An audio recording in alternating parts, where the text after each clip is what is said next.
پہلی بات انہوں نے یہ کہی اگر ہم سنتے رہتے، یہ نہیں کہا اگر ہم پڑھ لیتے، سننے کی بات کی جا رہی ہے. اس لیے کہ پہلی بات تو یہ کہ ہر شخص پڑھا لکھا ہوتا نہیں. دوسرے پڑھنے کے مقابلے میں سننا زیادہ آسان ہے اور زیادہ مؤثر بھی ہے، افیکٹو بھی ہے. پھر ہر جگہ پڑھا نہیں جا سکتا، لیکن بہت سی جگہوں پہ سنا جا سکتا ہے. مثال کے طور پہ واک کرتے ہوئے یا گاڑی چلاتے ہوئے پڑھ نہیں سکتے، سن تو سکتے ہیں. اور خود پڑھنے والا انسان محدود ہوتا ہے ایک طرح سے، جبکہ جس کی بات سنی جا رہی ہوتی ہے ہو سکتا ہے کہ وہ بہت سارے علم کا نچوڑ سامنے رکھ رہا ہو. اور بعض دفعہ لوگوں کو پڑھنا بورنگ بھی لگنے لگتا ہے، سننے میں دلچسپی زیادہ محسوس کرتے ہیں، اس لیے کہ بہرحال سننے میں انسانی آواز، جذبات، تاثر شامل ہوتے ہیں. اور پڑھنا اکیلے کمرے میں بھی ہو سکتا ہے، سننے کے لیے جمع ہوتے ہیں. ماحول کا بھی اثر ہوتا ہے انسان پر، جو سنا ہو اس پر عمل کرنے کی ہمت اور انسپریشن بھی ملتی ہے. آج ہم دیکھ رہے ہیں کہ پھر پڑھنے کا رواج کم ہو رہا ہے دوبارہ سے، اور سننے دیکھنے پر زور زیادہ ہے. ایجوکیشن کے لیے بھی اب وہ کہتے ہیں نا آڈیو ویژول ایڈز، اس کو آپ استعمال کیجئے. تو پڑھائی کے لیے بھی دیکھ رہے ہیں ہم. دوسرا ہم دیکھتے ہیں کہ بہترین کیسٹس موجود ہیں، بہترین سی ڈیز ہیں. انہیں سننے کے بھی درجے ہیں نا. ایک سننا کیا ہے؟ لائیو سننا. ایک ہے کیسٹ کا سننا. تو آج کیسٹس تو بہت ہیں، گانوں کے اور ہر چیز کے، لیکن تب بھی آپ دیکھیں کہ لائیو کنسرٹس پھر بھی ہوتے ہیں نا کیسٹس کے باوجود، اس لیے کہ ان کی بات ہی اور ہے. تو ایک سننا ہوتا ہے مجلس محفل میں بیٹھ کے، یہ بہترین سننا ہے. دوسرا سننا ہوتا ہے مشینوں کے ذریعے سے، وہ بھی اچھا ہے لیکن بہرحال اتنا پورٹنٹ نہیں ہے جتنا کہ مجلس محفل میں بیٹھ کے سننا ہوتا ہے. لیکن بہرحال غنیمت ہے. جیسے آپ دیکھیں کہ خط پڑھنے سے بہتر ٹیلی فون ہے، اور ٹیلی فون سے بہتر کیا ہے کہ ٹیلی فون کے ساتھ وہ کیمرہ لگا ہوا ہو، اور اس سے اچھا کیا ہے کہ وہ شخص سامنے ہی بیٹھ کے بات کر رہا ہو. تو سننے کے بھی درجے ہیں، بڑا فرق ہے. اور پھر دوسری بات کیا ہے، یہ نہیں کہا انہوں نے کہ بس کاش ہم ایک دفعہ سن لیتے، ہم سنتے رہتے رہتے. بہت کم روشن دل لوگ ایسے ہوتے ہیں جو ایک دفعہ سن کے حق قبول کر لیتے ہیں، بار بار کہنا ہوتا ہے. کل بھی ہم نے بچوں کی بات کی تھی کہ بار بار بچوں سے کہنی ہوتی ہے ایک بات، اور آرام سے پیار سے کہتا رہے انسان. ہم بھی تو قرآن پڑھ رہے ہیں، قرآن نے ہمیں کتنی دفعہ وارن کیا، ہم نے کیا لے لی وارننگ ایک دفعہ میں؟ اگر ایک دفعہ ہم انسان وارننگ قبول کرتے، اللہ تعالیٰ اس طرح بار بار نہ دہراتا ہے قصے کو قرآن میں. اللہ جانتا ہے ہمارا کیا حال ہے، بار بار ہم کو سننے کی ضرورت پیش آتی ہے. مستقل سننا فائدہ دیتا ہے، کنٹینیوس پروسیس ہونا چاہیے. ایک دفعہ سن لیا، کئی دن نہیں سنا، پھر سن لیا، پھر چھوڑ دیا، یہ سننے کو غیر مؤثر بنا دیتی ہے چیز. بات کا اثر اگر قائم رکھنا ہے، امپیکٹ اگر دل پر بٹھانا ہے، تسلسل ضروری ہے. تھوڑی بات سنیں لیکن سنتا رہے، اس سے عمل میں مضبوطی اور بہتری آتی ہے. جو ہی سننا چھوڑیں گے عمل میں کمزوری شروع ہو جائے گی، اسی وقت سے فوراً کے فوراً کوالٹی متاثر ہوتی ہے. تو کچھ لوگوں کی کوالٹی خراب ہو جاتی ہے نہ سننے سے، اور کچھ لوگوں کا عمل بالکل ہی چھوٹ جاتا ہے، بیک ٹو اسکوائر ون ہو جاتے ہیں. تو سبق نمبر 1 یہ ہے کہ جہنم سے بچنے کا طریقہ مسلسل اللہ کا کلام سننا. دوسرا طریقہ بتایا او نعقلو، یا ہم سمجھتے، یہ نہیں کہا نسمعو و نعقلو، یہ نہیں کہا نسمعو او نعقلو، ہم مسلسل سنتے یا عقل سے کام لیتے، اپنی سوجھ بوجھ سے، اپنی عقل اور شعور سے کام لیتے، صحیح استعمال کرتے، اللہ کی تخلیق کو آبزرو کرتے، مشاہدہ کرتے، خالق تک پہنچ جاتے. خود انفر کرنا، خود ڈیڈیوس کرنا، نفع مند علم خود حاصل کرنا، جیسے ابراہیم علیہ السلام کے واقعے سے ثابت ہے. ابھی عقل سے اللہ تک پہنچنے والے بھی لوگ ہیں لیکن کم، بہت کم. ان کے کانوں پر کسی نبی کی پکار نہیں پڑی، نبی کی دعوت ان کے کانوں تک نہیں پڑی، تو بھی عقل ذریعہ ہے کہ پہنچ جائیں. تو قیامت کے دن کوئی بھی یہ کلیم نہیں کر سکے گا کہ اللہ ہمیں اسلام کے بارے میں پتہ نہیں چلا. پتہ نہیں چلا تو کیا ہوا؟ عقل تو تھی، عقل سے تم سوچ لیتے. تو نسمعو او نعقلو، یا ہم سنتے یا ہم عقل سے کام لیتے تو ہم آج جہنم والوں میں نہ ہوتے. کتنے ہی ایسے ریورٹڈ مسلمز ہیں، وہ کہتے ہیں کہ ہم جب اپنے مذہب کے بارے میں سوچتے تھے تو لاجیکل نہیں لگتا تھا. عقل نے الرٹ کیا نا ان کو کہ ہمارا مذہب لاجیکل نہیں ہے. حق کی تلاش میں نکلے، قرآن تک پہنچ گئے، ہدایت پا لی. تو سننے کا عمل بعد میں شروع ہوا، پہلے عقل نے ان کی رہنمائی کی. تو یہ ساری باتیں وہ کہیں گے جہنمی. اور پھر کیا ہے کہ فاعترفوا بذنبہم، اپنے قصوروں کا اعتراف کر لیں گے. لیکن یہ اعتراف کرنا ان کو ذرا بھی فائدہ نہیں دے گا. فاعترفوا بذنبہم، اعتراف کریں گے اپنے گناہ کا. پھر آپ لفظ دیکھیے، ذنوب نہیں کہا جا رہا، اپنے گناہوں کا اعتراف. ذنبہم، اپنے گناہ کا اعتراف کریں گے. ایک گناہ جو بہت سی گمراہیوں کا اور بالآخر جہنم میں داخلے کا سبب بن گیا، وہ تھا رسول کو نہ ماننا. ایک گناہ بہت سے گناہوں کی جڑ ہے. یا مان کر اپنی منمانی کی، وہ ایک گناہ جہنم تک لے گیا. تو اب وہ اعتراف کریں گے کہ ہاں ہم نے جھٹلائے رسولوں کو، ہاں ہم نے بات نہیں کی، لیکن اعتراف جرم ان کو فائدہ نہ دے گا. یہی بات دنیا میں کہتا، اللہ قدردانی کرتا، اللہ ان کی توبہ سے خوش ہوتا. اللہ دنیا میں تو منتظر ہوتا ہے میرا بندہ کب میری طرف پلٹے. بالشت بھر بڑھے تو میں ہاتھ بھر بڑھوں. جیسے دنیا میں بعض دفعہ والدین اولاد کی نافرمانی سے ناراض ہوتے ہیں، دور کر دیتے ہیں اولاد کو، لیکن پھر انتظار میں رہتے ہیں کب بچہ سوری کہے، کب سینے سے لگا لیں. ایک ہوتا ہے عادی مجرم، کنڈیمڈ کرمنل، اس کے ساتھ جج کا رویہ کیسا ہوتا ہے. عمر قید کی یا پھانسی کی سزا اس کو سنا دی جاتی ہے، پھر کوئی فریاد، کوئی اپیل جج کے فیصلے کو بدلتی نہیں ہے. تو یہی ہے، دنیا میں تعلق تو رحم کا ہے، اللہ کا اور بندے کا. لیکن آخرت میں اللہ منصف کی حیثیت سے ہوگا، جج کی حیثیت سے. دنیا میں اللہ معافی کا منتظر ہے. قیامت کے دن معافی کی اپیل بے فائدہ ہوگی. کیا کہا جائے گا؟ فَسُحْقًا لِأَصْحَابِ السَّعِيرِ، جھڑک کر دور کر دیا جائے گا. لعنت ہے ان دوزخیوں کے اوپر. سحق جہنم کی وادی کا نام بھی آتا ہے. تو جہنم کی وادی ہے، سین ہا قاف مادہ ہے، مطلب ہوتا ہے پیسنا، دور کر دینا، صفوف بنا دینا کسی چیز کا.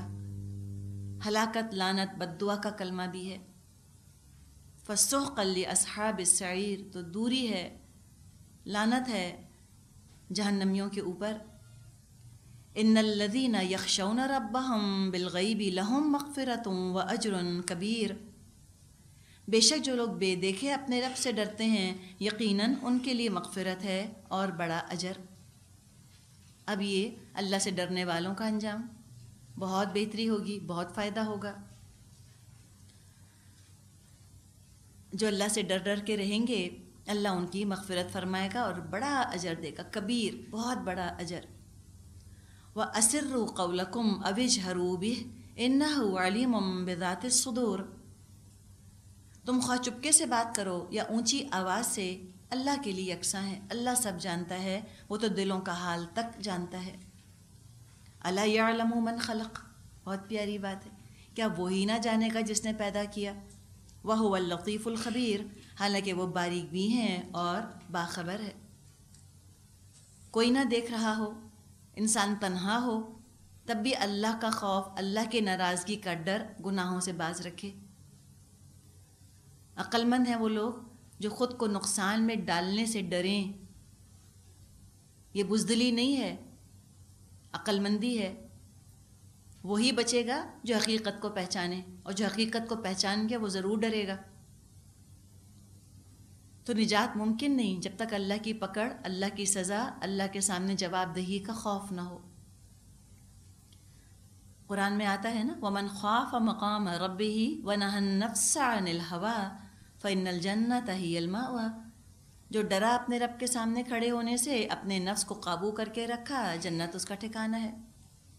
سورہ رحمان میں بھی ہم نے پڑھا تھا، وَمَنْ خَافَ مَقَامَ رَبِّهِ جَنَّتَانِ، جو ڈرا اپنے رب کے سامنے کھڑے ہونے سے، اس کے لیے 2 جنتیں ہیں.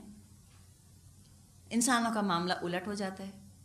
گناہوں میں ڈوبنے سے ڈر نہیں لگتا، گناہوں سے بچانے والی چیز سے ڈرتے ہیں. کہتے ہیں قرآن سے بہت ڈر لگتا ہے، ہائی ہم نہیں قرآن پڑھتے، ہمیں بہت ڈر لگتا ہے. تو جو چیز بچانے والی ہے اس سے کیوں ڈرتے ہیں؟ اس کو تو پکڑ لیں، گناہوں سے ڈریں، بچیں.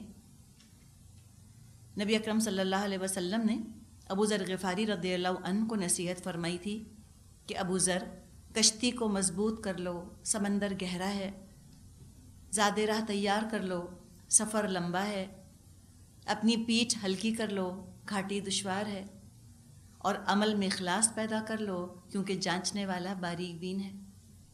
رکوع نمبر 2 آیت نمبر 15۔ هو الذي جعل لكم الأرض ذلولا فامشوا في مناكبها وكلوا من رزقه وإليه النشور۔ وہی تو ہے جس نے تمہارے لیے زمین کو تابع کر رکھا ہے، چلو اس کے کندھوں میں اور کھاؤ اللہ کا رزق، اسی کے حضور تمہیں دوبارہ زندہ ہو کر جانا ہے۔ مدر ارتھ کی طرف توجہ دلائی جا رہی ہے، زمین کو دیکھو، اللہ کو پہچانو، کیسے تمہارے لیے زمین کو سدھا دیا، ذلول کر دیا۔ ذال لام لام کا مطلب ہوتا ہے نرم کر دینا۔ جانور جب ٹرین ہو جائے، ٹیم ہو جائے، حکم ماننے لگ جائے، اس کو دابت الذل، ایسا جانور جو کہ ٹیم ہو گیا۔ اتنی اللہ کی رحمت کہ زمین اس نے ہمارے لیے اس طرح سدھا دی، ٹیم کر دی، ہر وقت ڈگمگاتی اور ڈولتی، گول گول پھرتی، ہم کیا کر سکتے تھے؟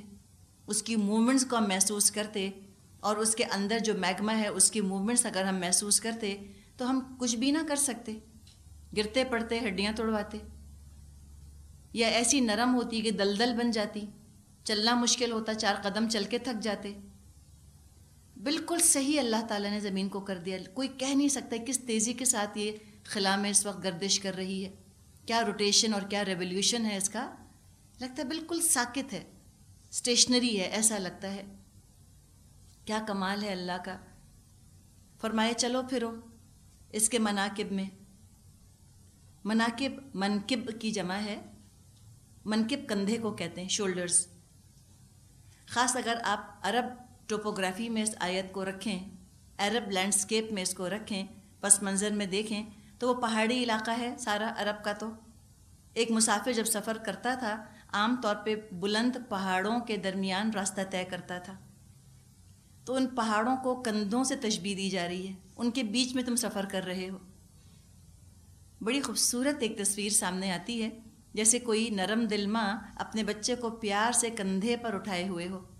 مائیں تو نہیں، عام طور پہ یہ باپوں کا طریقہ ہوتا ہے، بہت لاڈ آتا ہے بچوں پر تو کندھے پر بٹھا لیتے ہیں بچے کو، یا کسی کو بہت ہی عزت اور آنر دینا ہو، عزت اور شرف کے طور پہ لیڈرز کو کندھوں پر اٹھا لیا جاتا ہے، پلیئرز کو خوشی کے مارے کندھوں پر اٹھا لیا جاتا ہے۔ تو یہاں پر انسان کی شرف اور انسان کی عظمت کی طرف بھی اشارہ ہے کہ دیکھو تم کو کتنی عزت سے اللہ نے یہاں رکھا ہے۔ نہ صرف زمین ہمارا گھر ہے، غذا کا سارا بندوبست یہاں سے ہوتا ہے۔ فرمایا کھاؤ اس کے رزق میں سے، لیکن کھانے پینے کو اور سیر تفریح کو مقصد مت بنا لینا۔ کھانا پینا طاقتور رہنے کے لیے، صحت مند رہنے کے لیے ضروری ہے، تاکہ اللہ کی راہ میں خوب اچھی بھاگ دوڑ ہو سکے۔ حدیث میں آتا ہے المؤمن القوی خیر من المؤمن الضعیف، طاقتور مومن کمزور مومن کے مقابلے میں بہتر ہے، اچھا ہے۔ تو کھانا پینا مقصد نہیں ہونا چاہیے، منزل نہیں ہونا چاہیے، ضرورت ہے۔ لیکن کچھ لوگ کھانے پینے کو، ویکیشننگ کو منزلی بنا لیتے ہیں، ایسے کھو جاتے ہیں یاد بھی نہیں رہتا کہ واپس لوٹنا ہے۔ تو انجام کو سامنے رکھ کر عمل کرنے کی ضرورت ہے۔ یاد رکھے انسان کہ اللہ نعمتوں کا حساب لے گا، کوئی یہ گمان نہ کرے کہ اللہ ہر قسم کی بدعملی بغاوت سے ضرور درگزر کرے گا۔ وہ پوری قدرت رکھتا ہے انسانوں کو ان کے گناہوں پر سزا دے دے۔ فرمایا وَإِلَيْهِ النُّشُورُ، لوٹنا اسی کی طرف ہے، تم بے نیاز مت ہو جانا اپنے رب سے۔ هُوَ الَّذِي جَعَلَ لَكُمُ الْأَرْضَ ذَلُولًا فَامْشُوا فِي مَنَاكِبِهَا وَكُلُوا مِن رِّزْقِهِ وَإِلَيْهِ النُّشُورُ۔ أَأَمِنْتُم مَّن فِي السَّمَاءِ أَن يَخْسِفَ بِكُمُ الْأَرْضَ فَإِذَا هِيَ تَمُورُ أَمْ أَمِنْتُم مَّن فِي السَّمَاءِ أَن يُرْسِلَ عَلَيْكُمْ حَاصِبًا فَسَتَعْلَمُونَ كَيْفَ نَذِيرِ۔ کیا تم اس بات سے بے خوف ہو کہ وہ جو آسمان میں ہے تمہیں زمین میں دھسا دے اور یکایک کی زمین چکولے کھانے لگے؟ کیا تم اس بات سے بے خوف ہو کہ وہ آسمان سے تم پر پتھراؤ والی ہوا بھیج دے، پھر تم کو معلوم ہو جائے گا میری تنبیہ کیسی تھی۔ پھر وارن کر دیا گیا کہ اگر اللہ نے کھلا رزق تم کو دیا ہے، زندگی تمہاری بہت اللہ نے آرام دہ رکھی ہے، تو تم کہیں اللہ سے بے نیاز مت ہو جانا۔ تم دیکھو کہ اللہ کی قدرت کتنی ہے۔ دراصل بات یہ ہے کہ دنیا معمول پر اور ایک پرسکون حالت پر عام طور پہ رہتی ہے۔ انسان سمجھنے لگتا ہے سب کچھ خود بخود ہو رہا ہے، اللہ کی طرف سے لاپرواہ ہو جاتا ہے، اور اللہ کی طرف سے لاپرواہ ہو کر یہ اسباب پر، وسائل پر بھروسہ کر بیٹھتا ہے، قوانین پہ بھروسہ کر بیٹھتا ہے، جیسے سائنس کی پوجا ہو رہی ہے آج کل۔ اللہ کی قدرت کا اندازہ دیا جا رہا ہے، اللہ جب چاہے اپنے بنائے ہوئے قوانین میں رد و بدل کر دے۔ زمین پرامن ٹھہری ہوئی ہونے کے بجائے کسی آفت کا شکار ہو جائے، کوئی زلزلہ آ جائے، انسان دفن ہو جائیں۔ کتنا ولنریبل ہے انسان، اپنی سلامتی کے لیے ہر لمحے اللہ کا محتاج ہے۔ اللہ کا فضل، اللہ کی رحمت ہے، اس کی اجازت ہے، سب چیزیں انسان کو سپورٹ کر رہی ہیں۔ اللہ کی اجازت، اللہ کا کرم نہ ہو، یہی چیزیں سب زندگی کو تباہ کرنے والی، برباد کرنے والی بن جائیں۔ تو جس انسان کو یہ حقیقت سمجھ آ جائے، ایک لمحہ گناہ میں بسر کرنا وہ پسند نہ کرے۔ زندگی خود اتنی عارضی، کانچ بلبلے جیسی، انسان خود اتنا کمزور، اتنا محتاج، اوپر سے گناہ کرے، اللہ کے غضب کو دعوت دے، یہ تو بہت بڑی حماقت ہے۔ اللہ نے تو ہمیں ہدایت دی ہے کہ دیکھو وَلَا تَمُوتُنَّ إِلَّا وَأَنْتُمْ مُسْلِمُونَ، ہرگز مت مرنا مگر اس حال میں کہ تم فرما بردار ہو۔ لیکن افسوس کب ہوتا ہے؟ جب زلزلے آئیں اور عمارتیں سجدے میں گر پڑیں، لیکن انسانوں کے سر نہ جھکیں۔ پھر بھی کہ چند سال پہلے ٹرکی میں زلزلہ آیا تھا، کچھ عرصے پہلے پاکستان میں آیا تھا۔ ٹرکی میں زلزلہ آیا، اتنا ہولناک تھا کہ جو بسرا ان کا ایک شہر ہے، اس میں ایک نیول بیس تھا۔ نیول بیس جہاں پر تھا وہاں زمین کھلی، وہ پورے کا پورا نیچے چلا گیا۔ ایک حصہ زمین کے اندر چلا گیا، زمین بند ہو گئی اس کے اوپر سے، اور ایک حصہ پانی میں چلا گیا، نیچے جا کر بیٹھ گیا۔ ڈائیورس وہاں جا کے جب انہوں نے دیکھا تو سڑکیں ہیں، اسٹریٹ لائٹس، عمارتیں، سب پانی کے نیچے ہیں۔ اس کے باوجود تکبر کا یہ عالم ہے ٹرکس کے کہ ان میں سے ایک صاحب نے کہا کہ اب ہم ایسی عمارتیں بنائیں گے جو زلزلے سے تباہ نہ ہوں گی، وی ول چیٹ گاڈ، یہ ان کے الفاظ، کہ ہم اللہ کو نعوذ باللہ دھوکہ دے دیں گے، اب زلزلہ بھی تباہ نہ کر سکے گا۔ تو کوئی حماقت کی حد بھی ہوتی ہے، ایسا بھروسہ اپنی سائنس، اپنی ٹیکنالوجی پر۔ پوچھا گیا ان سب لوگوں سے کہ کون بچائے گا تم کو، عنقریب پتہ چل جائے گا میری وارننگز کیسی تھیں۔ وَلَقَدْ كَذَّبَ الَّذِينَ مِن قَبْلِهِمْ فَكَيْفَ كَانَ نَكِيرٌ، ان سے پہلے گزرے ہوئے لوگ جھٹلا چکے ہیں، پھر دیکھ لو میری گرفت کیسی سخت تھی۔ جو وقت خیریت سے گزر جائے غنیمت جانے، جتنی مہلت ملے اعمال جمع کرے انسان۔ دنیا میں جو اللہ کی پکڑ سے خود کو نہیں بچا سکتا، قیامت میں کسی اور کو اللہ کی پکڑ سے وہ کیسے بچائے گا؟ فرمایا دیکھو ان لوگوں کو، دیکھو جو دنیا میں گزر چکے، میں نے پکڑا تو کیسے پکڑا ان کو۔ اولم یروا الی الطیر فوقہم صافات ویقبضن ما یمسکہن الا الرحمن انہ بکل شیء بصیر، کیا یہ لوگ اپنے اوپر اڑنے والے پرندوں کو پر پھیلائے اور سکیڑتے نہیں دیکھتے؟ رحمان کے سوا کوئی نہیں جو ان کو تھامے ہوئے ہو، وہی ہر چیز کا نگہبان ہے۔ آسمان ہو، زمین ہو، جو ان دونوں کے درمیان ہو، سب پر اللہ کا اختیار ہے۔ وہ تو اللہ خود بہتر جانتا ہے کیا کچھ مخلوقات اس نے بنائی ہیں، لیکن ایک نظر آنے والی مخلوق کا ذکر ہے، پرندے۔ پرندوں کو اڑتا دیکھ کر انسان کے دل میں تمنا پیدا ہوئی کہ میں بھی اڑوں۔ ان کی ہڈیوں کا مطالعہ کیا، ان کے پروں کا مطالعہ کیا، پورے میکینزم پر غور کیا، اسی میکینزم پر جہاز بنائے گئے۔ اور ہیلی کاپٹر آپ نے دیکھا، ڈریگن فلائی کیسی ہیلی کاپٹر ہوتی ہے نا، چھوٹی سی، اسی پیٹرن پر جو ہے وہ ہیلی کاپٹرز بنائے گئے ڈریگن فلائی کو دیکھ کر ہی. تو جو اللہ پرندوں کا تھامنے والا ہے وہی اللہ جہازوں کا تھامنے والا ہے. تمہاری ٹیکنالوجی تھوڑی بچاتی ہے، اللہ بچاتا ہے. اور مزے کی بات یہ ہے کہ ایک پرندہ جہاز سے ٹکرا جائے تو جہاز کریش ہو جاتے ہیں. اب اللہ کی قدرت، اللہ کے اختیار، اللہ کے کنٹرول کی چند مثالیں دے کر کافروں کو احساس دلایا جا رہا ہے کہ اللہ سے تم ڈرو. نبی اکرم صلی اللہ علیہ وسلم کی دعوت کے جواب میں ان کا رسپانس ہوتا تھا کہ لے آؤ عذاب اگر تم سچے ہو. تو ان سے پوچھا جا رہا ہے کہ اگر اللہ کا عذاب آ گیا تو تم کیا کرو گے؟ امن ھذا الذی هو جند لکم ینصرکم من دون الرحمن ان الکافرون الا فی غرور امن ھذا الذی یرزقکم ان امسک رزقہ بل لجوا فی عتو ونفور. بتاؤ آخر وہ کون سا لشکر تمہارے پاس ہے جو رحمان کے مقابلے میں تمہاری مدد کر سکتا ہو؟ حقیقت یہ ہے یہ منکرین دھوکے میں پڑے ہوئے ہیں. یا پھر بتاؤ کون ہے جو تمہیں رزق دے سکتا ہو اگر رحمان اپنا رزق روک لے؟ دراصل یہ لوگ سرکشی اور حق سے گریز پر اڑے ہوئے ہیں. لجو لام جیم جیم مادہ ہے، گہرے سمندر کو بھی کہتے ہیں، اور لجاج جو لپٹ جائے، جان کو آ جائے، پیچھا نہ چھوڑے. یہ کفار کا حال ہوتا تھا کہ یہ رسولوں کو عاجز کر دیا کرتے تھے، کچ بحثی کر کر کے، سوالات پوچھ پوچھ کے، بال کی کھال نکال نکال کر. تو سارا وقت ان چکروں میں گزار دیا اور کوئی جہنم سے بچنے کا انہوں نے سامان نہ کیا، بلکہ ڈٹائی کا حال ہی کہ عذاب خود مانگتے تھے. تو پوچھا گیا کہ جو عذاب مانگ رہے ہو وہ نازل ہو جائے تو کس کس طرح کے لشکروں سے، کن ہتھیاروں سے فطرت کی فوج کا مقابلہ کرو گے؟ بتاؤ ذرا. اگر اللہ بیج سے اگنے کی صلاحیت چھین لے، بادل کو برسنے سے روک دے، سورج فصلیں نہ پکائے تو رزق کہاں سے لاؤ گے؟ دراصل امن اور رزق کی فراوانی یہ انسان میں غفلت پیدا کر دیتی ہے.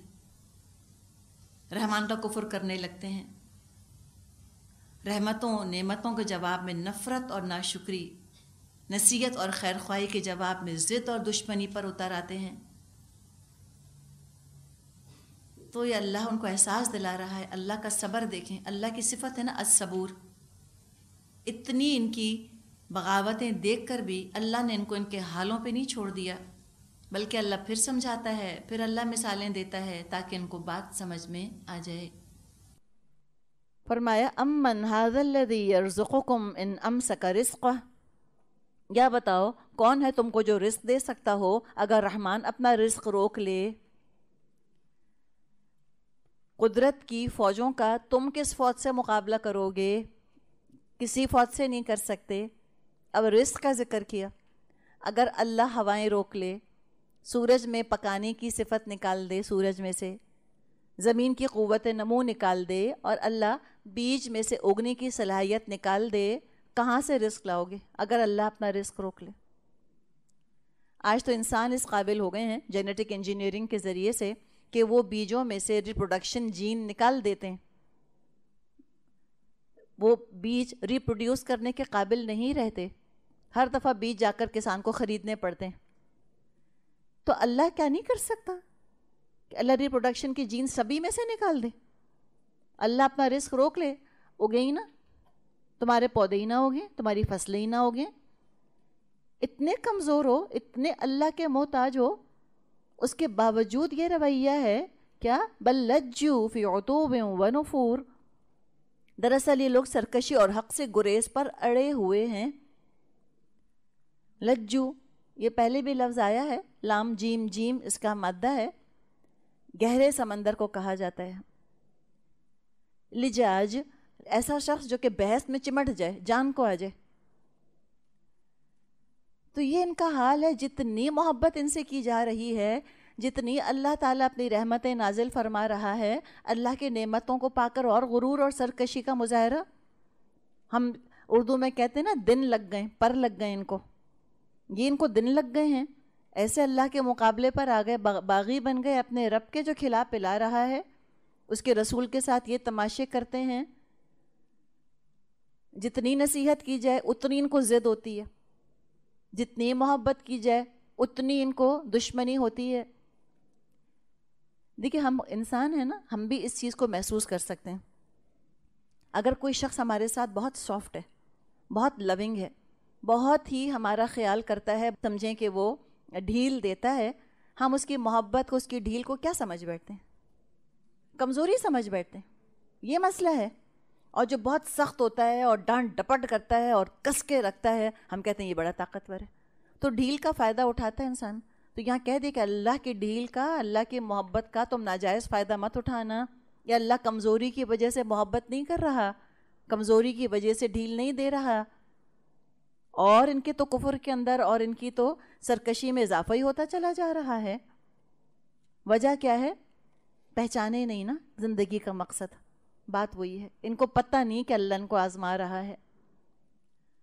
فرمایا افمن یمشی مکبن علی وجہہ اہدی, بھلا بتاؤ وہ شخص جو اوندھا اپنے چہرے کے بل چل رہا ہے, کیا تصور آیا اس سے آپ کو؟ انسان, کسی انسان کو آپ دیکھیں وہ اوندھا کھڑا ہے, منہ کے بل چل رہا ہے, کتنا آڈ لگے گا. کیا وہ زیادہ ہدایت پر ہے؟ امن یمشی سویا علی صراط مستقیم, یا وہ جو سر اٹھائے سیدھا ایک ہموار سڑک پر چل رہا ہے. اب آپ جا رہی ہیں کسی ملک میں, آپ جاتی ہیں مثال کے طور پہ, آپ کس طرح چل کر جائیں گی؟ پیروں کے بل, پیروں پہ چلیں گی نا. آپ وہاں جا کر دیکھیں سب لوگ سر کے بل چل رہے ہیں, الٹے چل رہے ہیں, تو یہ آپ کو کیا یہ خیال آئے گا کہ ہے میری غلطی, میں غلط کر رہی ہوں؟ سارے لوگ تو سر کے بل چل رہے ہیں, شاید میرا پرابلم ہے کوئی, آپ کا پرابلم نہیں ہے, آپ کی غلطی نہیں ہے اس کے اندر. جو سر کے بل چل رہے ہیں پرابلم ان کا ہے, مسئلہ ان کا ہے. لیکن دنیا میں ہم پھر یہ دیکھتے ہیں, ہم بہت جلدی پریشان ہو جاتے ہیں کہ اچھا باقی لوگ تو یہ کر رہے ہیں, ہے تو میں سیدھا کام کیسے کروں؟ تو یہاں مثال دی کہ ایک شخص جو کہ اوندھا ہے, مکبن, منہ کے بل چل رہا ہے, کیا وہ ہدایت پر ہے یا جو سیدھا دو پیر کے اوپر کھڑا ہو کے چل رہا ہے؟ مثال یہاں پر کافر اور مومن کی دی جا رہی ہے. منہ کے بل رینگنا یہ کافر کی زندگی گزارنے کی مثال ہے. جو منہ کے بل چل رہا ہے, دقت ہے کہ نہیں ہے؟ ایکروبیٹ کے طور پہ تو کوئی کر سکتا ہے یہ, لیکن زیادہ دیر وہ توازن قائم نہیں رکھ سکتا اپنا, اس طرح سے ساری زندگی ایسی نہیں گزار سکتا. تو ایک طریقہ زندگی گزارنے کا یہ ہے. اب جس کا منہ نیچے ہو, اب آپ امیجن کریں نا, ابھی جیسے آپ سیدھی بیٹھی ہوئی ہیں, آپ کا منہ اوپر, آپ کی ٹانگیں نیچی ہیں. اگر آپ الٹی ہو کے بیٹھ جائیں, آپ سب کے منہ نیچے لگے ہوئے ہوں, آپ کی ٹانگیں اوپر ہوں, تو کیا ہوگا؟ کتنا ایک تو عجیب و غریب یہ رویہ لگے گا. اور دوسرے زمین کے قریب انسان, اخلد الی الارض, یہ ہے طریقہ ان کا, منہ کے بل یہ چل رہے ہیں زمین سے لپٹے ہوئے, ایب نارمل لائف سٹائل, زمینی خواہشات سے لپٹا ہوا انسان, کوئی اعلیٰ مقصد نہیں, کچھ نظر نہیں آتا ان کو. اور دوسرا جو بالکل سیدھا چلتا ہے وہ بیلنس زندگی گزارنے والا ہے, وقار کے ساتھ معتدل زندگی گزار رہا ہے, سیدھا چل رہا ہے. یمشی سویاً, سیدھا چلتا ہے وہ درست راستے کے اوپر. اب جو نیچے چل رہے ہیں منہ جھکائے, آنکھیں بند کی, جانوروں کا طریقہ ہوتا ہے زندگی گزارنے کا, نہ ادھر دیکھا نہ ادھر دیکھا, ایک خود غرضی والا طریقہ ہے, ہر ایک سے بے نیاز, بس سر جھکائے جا رہے ہیں, ماحول سے ارد گرد سے بالکل بے نیاز, کیا ہو رہا ہے ماحول میں ان کو فکر نہیں, وہ تو اپنی خواہشات کے پیچھے ہیں, اور بس مکبن علی وجہ, اوندھے منہ زندگیاں گزار رہے ہیں. جو سیدھا انسان چلتا ہے وہ اویئرنیس ہوتی ہے, کانشیس ہوتا ہے, ادھر ادھر دیکھ رہا ہوتا ہے کیا ہو رہا ہے ماحول میں, الرٹ ہو کے, اویئر ہو کے زندگی گزارتا ہے. اور دیکھیے جس کو کسی کو فالو کرنا ہے وہ تو پھر ظاہر ہے وہ تو سیدھا ہی ہوتا ہے نا. جو منہ کے بل گھسیٹ رہا ہے اپنے آپ کو نیچے, وہ تو کسی کو فالو نہیں کر سکتا, وہ کیا کسی کو دیکھے گا. تو ہدایت بھی انہیں کو ملتی ہے کہ جو سیدھے انسانوں کی طرح زندگی گزاریں, انسانوں کا سا چلیں دنیا کے اندر, انسانوں کی سی زندگیاں گزاریں. وہ ہیں دراصل جن کا کہ امکان ہے کہ وہ سیدھے راستے پر آ جائیں گے. تو یہ اوندھے چلنے والے کافر اور یہ درست سیدھا چلنے والا مومن, ڈگنیفائڈ, ڈگنیٹی کے ساتھ زندگی گزارتا ہے, پیٹی نہیں ہوتا, معمولی معمولی چیزوں میں الجھا نہیں رہتا، جھاڑ جھنکار سے دور بلند ہوتا ہے،